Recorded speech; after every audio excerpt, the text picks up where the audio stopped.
tenemos un predicador invitado y le doy gloria al Señor por el privilegio que nos brinda de tener a un muy buen hermano que nos va a compartir la palabra del Señor. Y este es nuestro hermano Esteban Fierro. Hermano, bienvenido.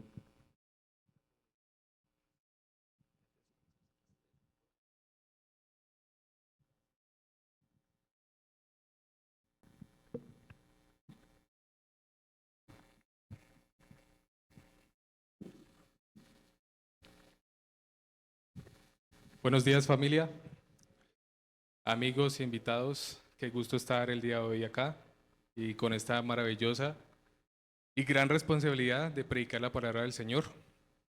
Le pido me acompañe en oración. Padre amado, como cantábamos y adorábamos hace un instante, nuestra es la misión de llevar la redención, Padre amado. Yo te pido, Señor, que puedas crear esa convicción en nuestro corazón y también en los corazones endurecidos, Señor y Dios, que puedas plantar esa semilla, Padre. Que no nos gloriemos en ver un fruto nosotros de lo que hemos predicado, sino que más bien nos gocemos en ti porque tú eres el Salvador, tú eres quien sustenta. Todo depende de ti, Señor y Dios. Nada depende de nosotros. Y esto es un alivio para nuestra alma, este es un alivio para nuestra vida, porque si dependiera de nosotros, Señor, ¿dónde estaríamos? ¿Qué sería de este mundo sin la columna y el baluarte de la verdad, Señor? Gracias por darnos esta tarea. Yo te pido que me uses, Señor, para predicar tu palabra, aún en medio de mis falencias y necesidades, Señor, que lo que importe y deslumbre sea tu palabra. Te lo pedimos en nombre de Cristo Jesús, nuestro Señor, nuestro Salvador. Amén. Quiero que imagine esto. Un hombre interrumpe un funeral, se sube a la tarima y en medio de la tarima comienza a decir en voz alta delante de los asistentes que están llorando, el muerto está vivo. Todos lo miran como un loco, lo acusan de irrespetuoso, claramente. Le piden que se calle, pero este hombre sigue diciendo, yo lo vi, caminaba, respiraba, hablaba, está vivo. Y ustedes que creen estar vivos, pueden vivir también si lo creen. Algo así fue la predicación del primer siglo de la fe.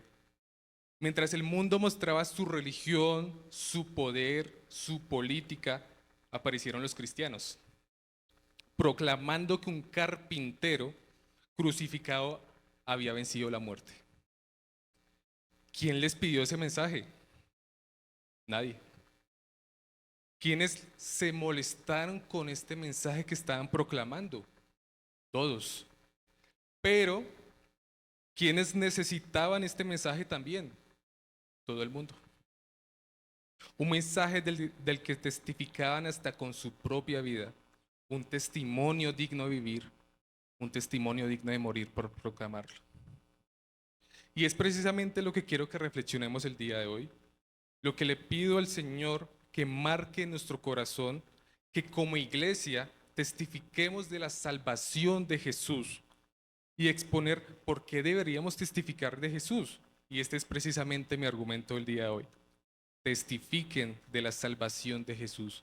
Iglesia, testifiquen de la salvación de Jesús. Siendo el título de mi sermón, He aquí tu Salvador. Y lo veremos en dos partes. Parte número 1, versículo 29 y versículo 34, el testimonio. Parte número 2, versículo 30 al 33, su confirmación. Este texto está estructurado como un sándwich. Sé que es una ilustración graciosa, a veces como que no la entendemos, para algunos es familiar, pero para quienes no, básicamente es un texto que inicia y termina con una misma idea y en medio de esta idea hay una que la refuerza o una idea diferente. En este caso, el pan, los dos panes, es la idea inicial y final que es el testimonio, y lo que está en medio, el relleno, es la idea de su confirmación. Teniendo esto en mente, yo le pido que me acompañe a leer el texto. Está en el Evangelio de Juan, capítulo 1, versículo 29 al 34. Juan, capítulo 1, versículo 29 al 34.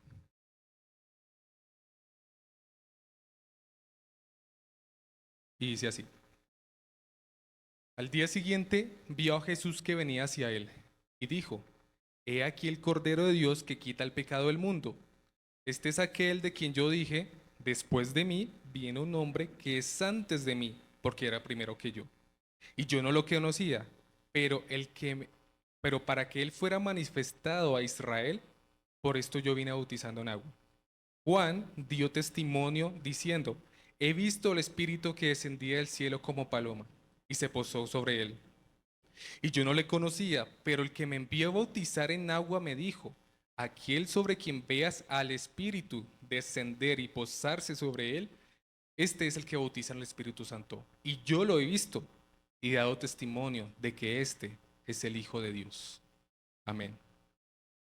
Cuando vemos que Juan el Bautista señala a Jesús y dice: he aquí el Cordero de Dios que quita el pecado del mundo, está rompiendo con toda lógica religiosa, aún más de la época. Porque es un Mesías que no trae espada, sino que va al matadero. Un Salvador que no exige sacrificios, sino que Él mismo es el sacrificio que se entrega. Un rey que reina muriendo. ¿Quién hace esto? Jesús. Solo Jesús. Y por eso Juan no se queda callado. Pero ¿qué es lo que Juan no se calla? Versículo 29 y versículo 34. He aquí el Cordero de Dios que quita el pecado del mundo. Y 34, yo le he visto y he dado testimonio de que este es el Hijo de Dios. Este es el primer punto, versículo 29 y 34, el testimonio. Y es que es evidente que es un orgullo para los incrédulos dejar claro su incredulidad en el Evangelio. Siempre quieren expresar que no creen en el mensaje de salvación. Siempre, en cualquier discusión de la vida, aprovechan para decir: yo no creo en el Dios de la Biblia. Pero para nosotros los creyentes parece ser dificultoso, o más bien penoso, evidenciar que somos creyentes de Cristo. Cuando estamos llamados a testificar en nuestra forma de vivir y de hablar de que estamos bajo el señorío y la salvación de Cristo Jesús. Y siempre tenemos diferentes razones, o más bien excusas, para no predicar el Evangelio. Por ejemplo, nos excusamos en el temor. ¿Quién no ha tenido temor de predicar el Evangelio? Nos excusamos en la excusa del rechazo. ¿Quién no ha tenido miedo a ser rechazado cuando predica el Evangelio al conductor del taxi? O así sucesivamente. O también algunos miedos que parecen más legítimos, como: tengo miedo de perder mi trabajo. Si yo abro el Evangelio en mi trabajo, pues me van a echar así de fácil. Incluso algunos prefieren no decir o hacer cosas cristianas en público para no comprometer su vida con la identidad de ser creyentes. Pero esto es una actitud contraria a lo que el Señor espera de nosotros y presenta dos posibles problemas. O usted está practicando el pecado o quiere pecar sin que lo señalen como el cristiano, o más bien usted directamente está aceptando que no es creyente porque niega a Jesús con su propia vida. Porque esta es una contradicción a la naturaleza y responsabilidad del creyente. Juan el Bautista entregó su vida, su propia vida, por la verdad. Él testificó al mundo pecador la mayor, mejor y segura esperanza que puede existir. Una esperanza que trasciende todo concepto, todo anhelo y también todo dolor. ¿Qué testificó Juan? ¿Qué debemos testificar nosotros como iglesia todavía? A Jesús como único medio de salvación. Así es como inició nuestra lectura. El testimonio de Juan es este: he aquí el Cordero de Dios que quita el pecado del mundo. Este es el mensaje que testificó Juan. Este es el mensaje que nosotros debemos testificar todavía. Y podríamos excusarnos de nuevo en diferentes cosas, como: ¿acaso el mundo merece que yo le predique este mensaje tan bonito, tan precioso, que salva vidas? Si mi jefe es tan perverso y tan tramposo, ¿yo para qué le voy a predicar el evangelio a él? Si mi vecino me hace la vida imposible, ojalá ese vecino se vaya al lado mío. Si mi padre o madre o tío o tía ha marcado horriblemente mi vida, hermanos, tú también estabas muerto delante de Dios y eres enemigo de Dios. No teníamos de qué jactarnos, sino en ser directamente o por lo menos potenciales asesinos mentirosos, aborrecedores de toda cosa buena. Esos éramos nosotros. Y todo esto es evidente porque tenemos un problema y ese problema es el pecado que el mundo tiene. Claramente las cosas están mal. Uno no se puede sentar a almorzar y ver noticias porque uno va a decir, ¿qué es lo que está pasando en el mundo? Estos delitos tan terribles.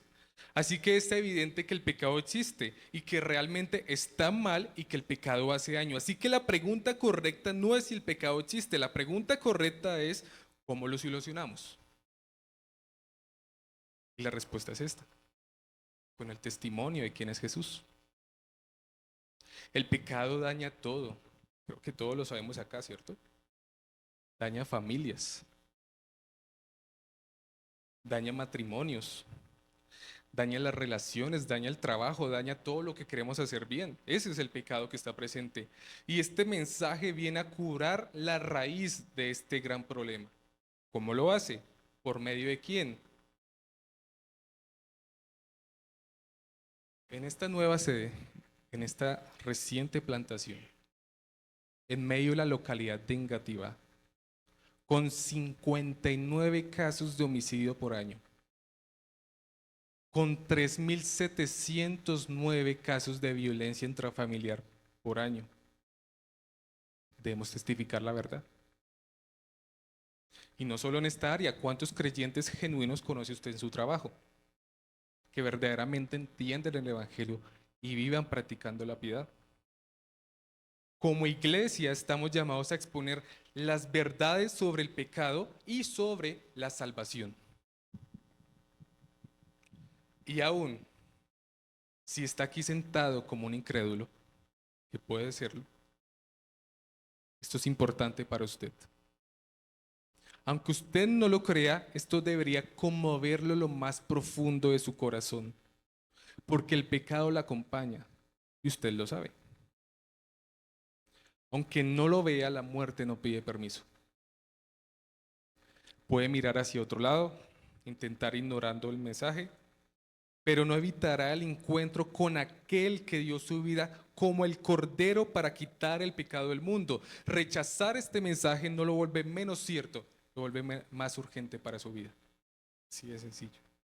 Y mientras usted lo intenta rechazar, se sigue proclamando durante todos los siglos, todos los días, cada domingo, delante de cada púlpito, he aquí el Cordero de Dios, el que quita el pecado del mundo, el testimonio del Dios que salva.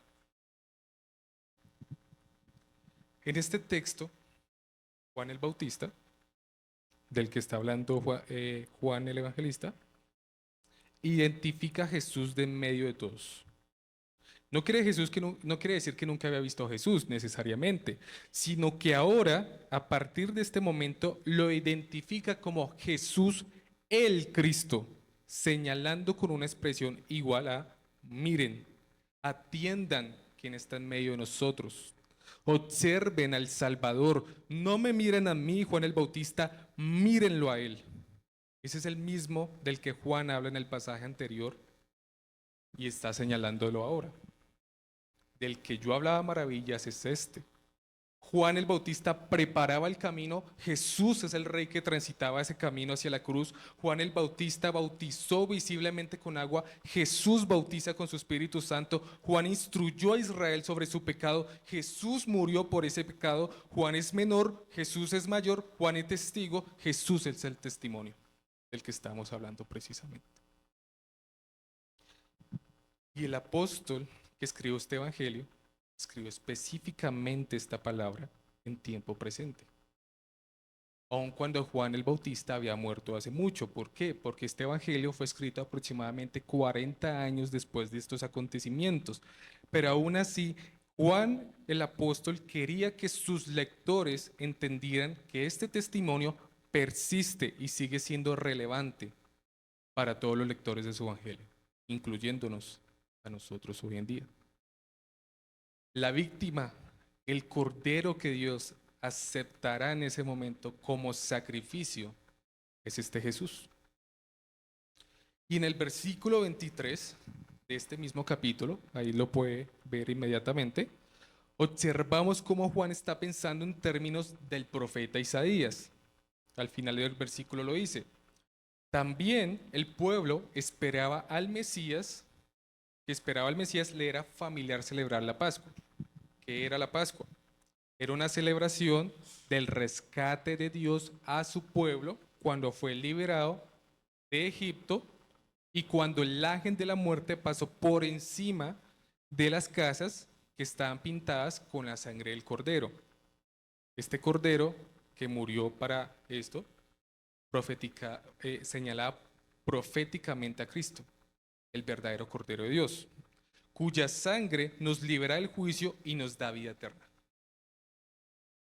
En el capítulo 19 de este mismo evangelio, no es necesario que vaya allí en este momento, versículo 36, Juan identifica a Jesús con el Cordero Pascual, es decir, que todos los sacrificios del Antiguo Testamento eran completamente incapaces de salvar a alguien y de limpiarlo completamente de su pecado. Todos estos sacrificios apuntaban a Cristo. Al apuntar Juan este título, está diciendo, este Jesús que ustedes están viendo en este momento es quien morirá por nuestros pecados. Los sacrificios del Antiguo Testamento solo cubrían. Pero este Cordero perfecto, este Jesús, quita, toma, levanta y carga con el pecado. En la muerte del Jesús real, histórico y bíblico, es quien ocupó el lugar de los pecadores.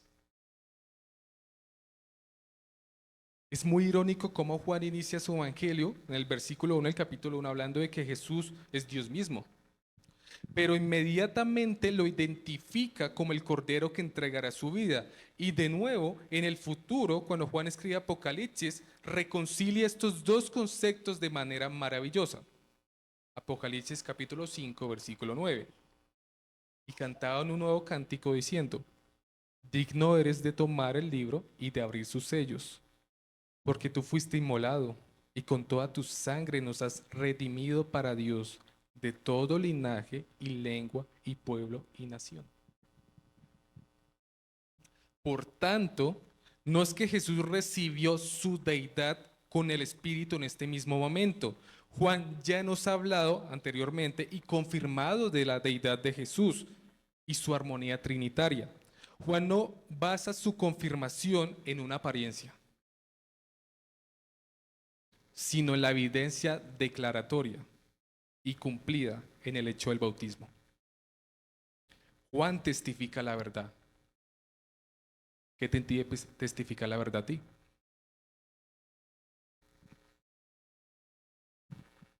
La verdad de que Jesús es suficiente y capaz de pagar por los pecados de aquel que lo cree. Pero ¿por qué Jesús fue suficiente y capaz de pagar? Igual los animales del Antiguo Testamento eran inocentes. ¿Qué hizo Jesús único y diferente para que lograra pagar este precio? Bueno, la siguiente declaración del versículo 34 es el Hijo de Dios. Así termina el pasaje. Este título que ya hemos visto, que el pastor José nos ha mostrado en anteriores predicaciones, trasciende lo divino, trasciende lo humano a lo divino. ¿De dónde obtuviste esto, Juan? Al igual que Pedro en Mateo capítulo 16, a Juan le es revelada la divinidad de Cristo. La divinidad que le da mayor peso que todo lo creado junto. Podemos poner a Jesús en un solo lado de la balanza y al otro lado toda la creación, todo el cosmos, y Jesús siempre va a ser más valioso. Por eso fue suficiente su pago, porque era Dios mismo, porque venció la tentación. Él es superior a Juan, el mensajero, no por edad o por estrato, sino por divinidad y por autoridad. Es entonces cuando entendemos que la relación Dios Padre con Jesús es más que una relación enviador-enviado, es una relación trinitaria, perfecta y preexistente. Hijo de Dios, igual a Dios, Dios mismo. Es por eso que vale más que todos los sacrificios y obras por el pecado, que podamos ofrecer para nuestra tranquilidad. Tú no puedes cargar con los pecados de alguien más por más que lo quieras, pero puedes apuntar a quién sí puede hacerlo. Puedes apuntar y señalar a quién sí puede cargar con los pecados del mundo. Tú no estás libre de pecado, pero Jesús sí venció la tentación y venció la muerte. Por eso nuestra labor es apuntar al conocimiento de Dios, mas no a cargar el pecado que no podemos cargar. El pecado de las personas que amamos, de tu esposo, de tu esposa, de tus hijos, de tus hermanos, de tus padres, de todas las personas por las que sientes una carga por su pecado. No debes cargar con su pecado, debes presentar el mensaje de reconciliación con Dios. Este es el Evangelio.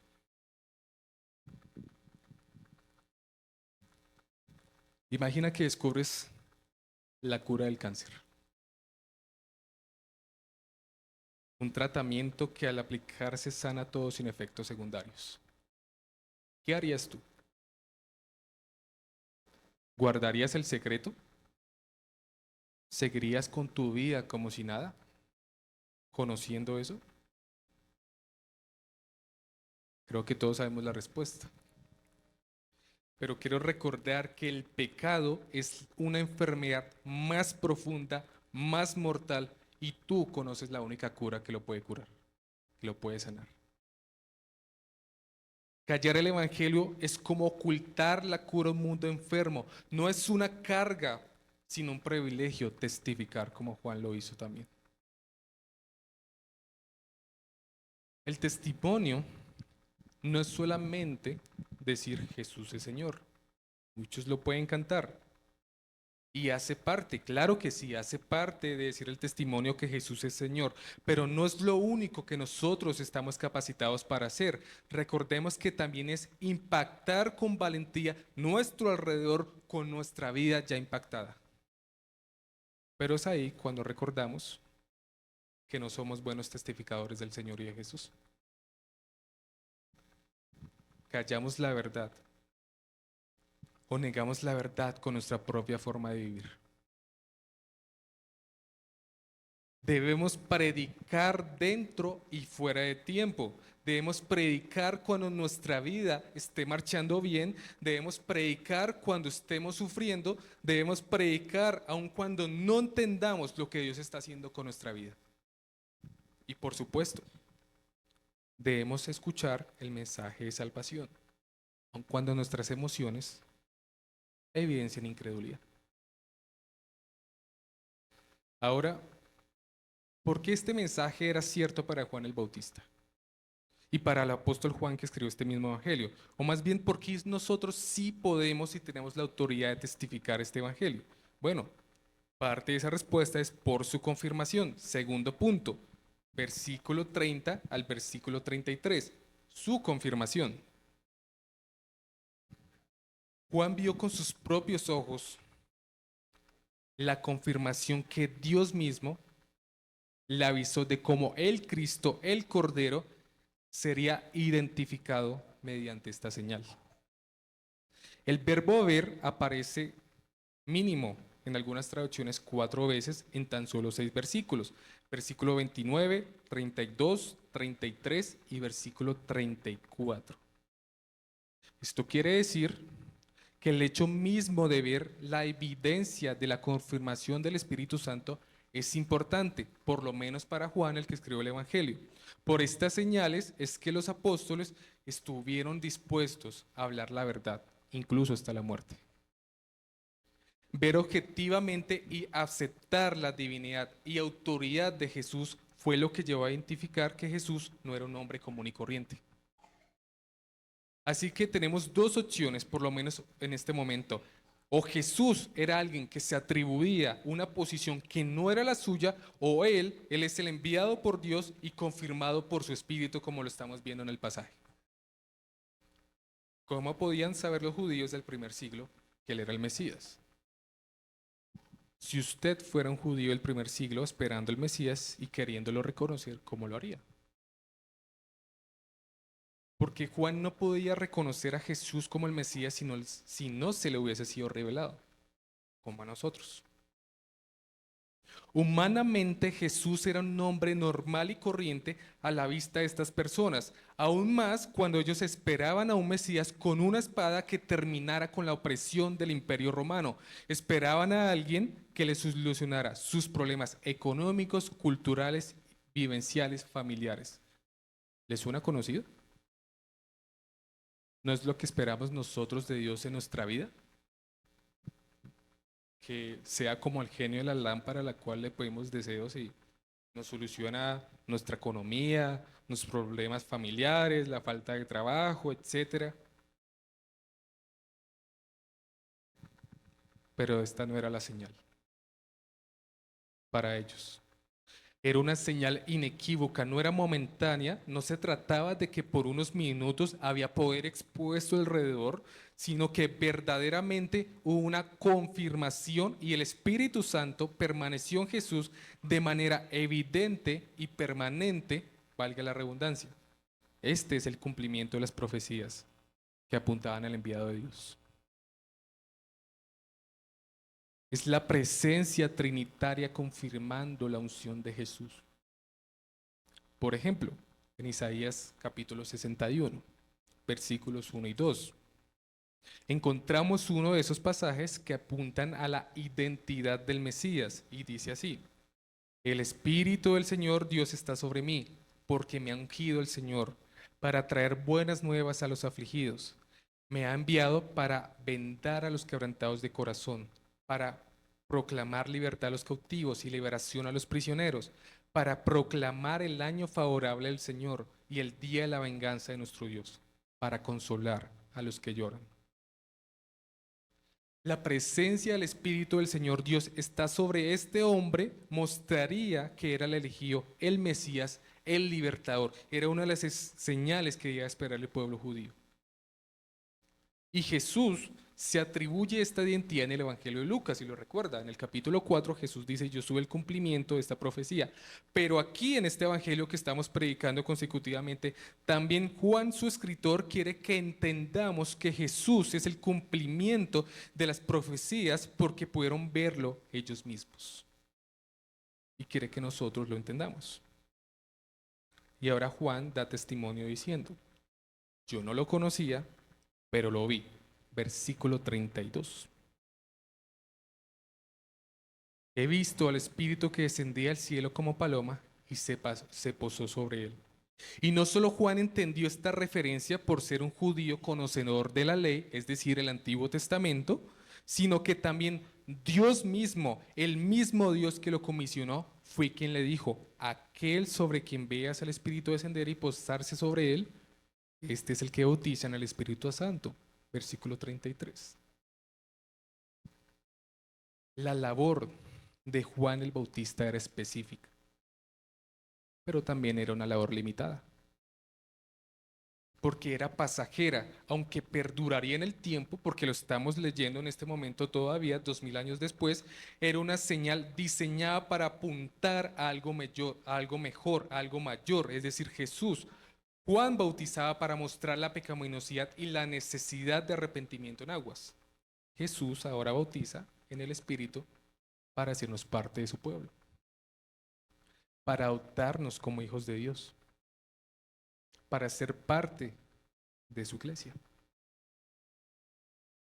El pecado que separó al hombre de la presencia de Dios estaba sentenciado a dejar de ser un problema para quienes creyeran en este mensaje. El Cordero Pascual, Jesús, derrumbaría la pared y establecería el puente, la unión definitiva entre Dios y el hombre, el verdadero problema, la raíz de todo mal. El pecado sería vencido por un rey en forma de cordero, por un Dios en forma de hombre. Un Dios cuya presencia misma habita en su pueblo sin necesidad de templo, porque su pueblo es su templo y cuyo Espíritu Santo da convicción a su pueblo. ¿Por qué es importante esto? Porque no solo el Espíritu Santo, porque solo el Espíritu Santo nos puede revelar a Jesús verdaderamente en nuestro corazón. Y el pasaje no menciona a ninguna otra persona que haya visto, no oído, no escuchado, como dicen en otros pasajes, sino visto esta señal.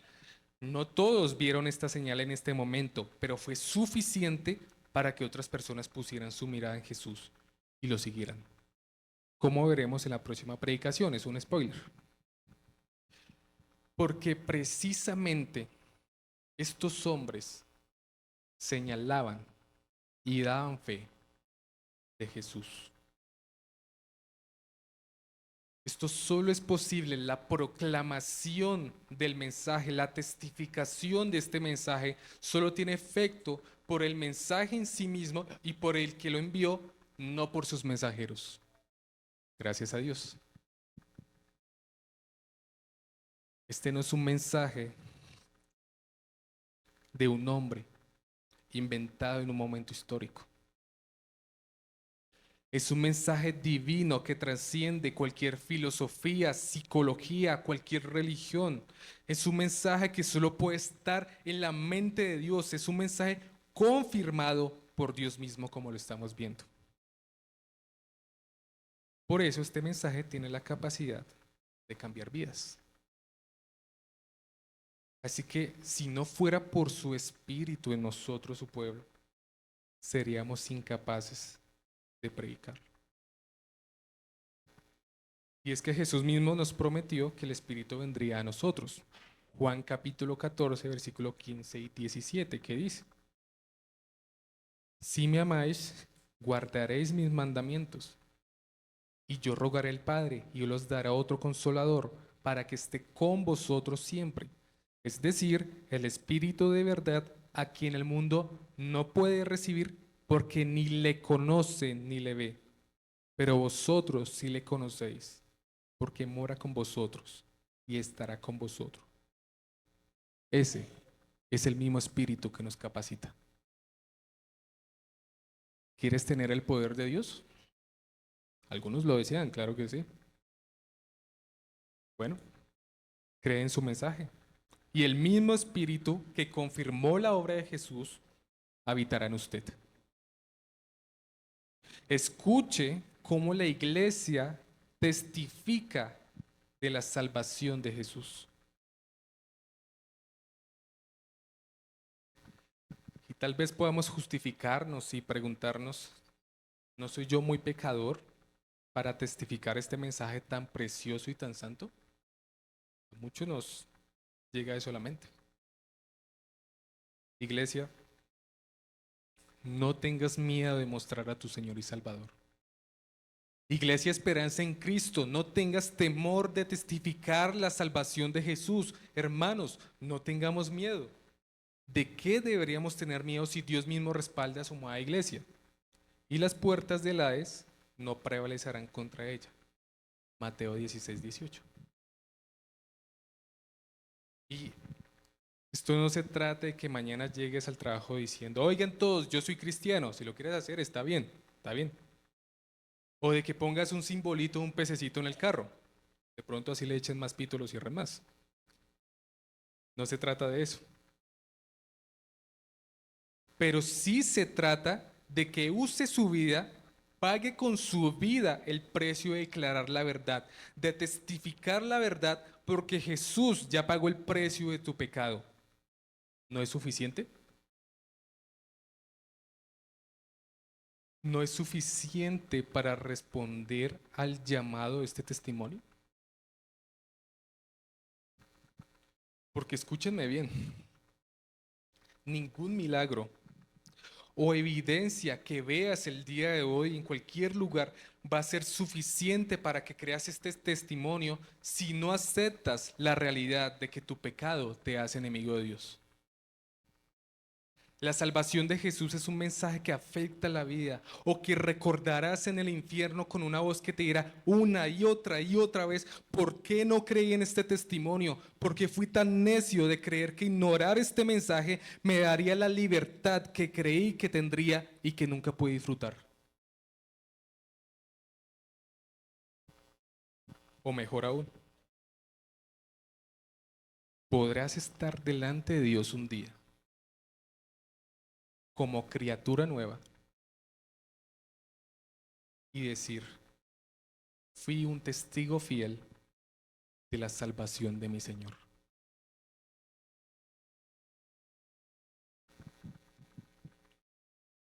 Es como la historia de un hombre que manejaba por una carretera de noche y ve que el puente de adelante se ha caído. ¿Qué hace él? ¿Se devuelve fríamente e ignora la situación? No.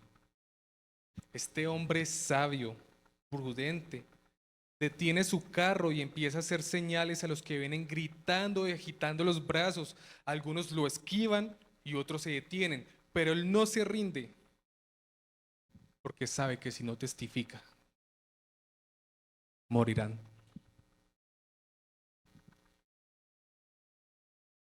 ¿Eres como este hombre que tiene la responsabilidad de testificar?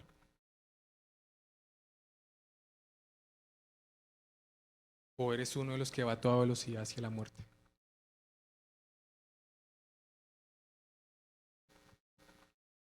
Oremos al Señor para que este mensaje quede en nuestro corazón y en nuestra mente. Padre amado, te damos gracias, Señor, porque tu palabra no sale de ti y vuelve vacía. Sabemos que tu palabra afecta corazones, afecta vidas, trasciende todo lo pensado, trasciende todo lo soñado, trasciende el dolor, la enfermedad, cualquier situación, Señor, trasciende cualquier pecado. Gracias por tu gracia, Señor. Gracias porque por ella es que estamos reunidos hoy. Gracias porque por tu gracia es que estamos aquí, Señor, en este momento. Y estaremos un día delante de ti, Señor. Yo te pido que crees convicción en tu iglesia, de testificar la verdad, de testificar tu señorío, amado Dios y Padre. Que también en los corazones de los incrédulos, Señor, demuestres el testimonio del Dios vivo, del Dios que salva, del Dios de la Biblia, es decir, tú, Señor. Todo esto te lo pedimos y lo oramos, Señor, teniendo la convicción de que tú escuchas a tu pueblo, porque has entregado a tu Hijo, Señor, el Cordero perfecto, sin mancha alguna, Señor, para morir en nuestro lugar. A ti sea la gloria, en nombre de Cristo Jesús. Amén.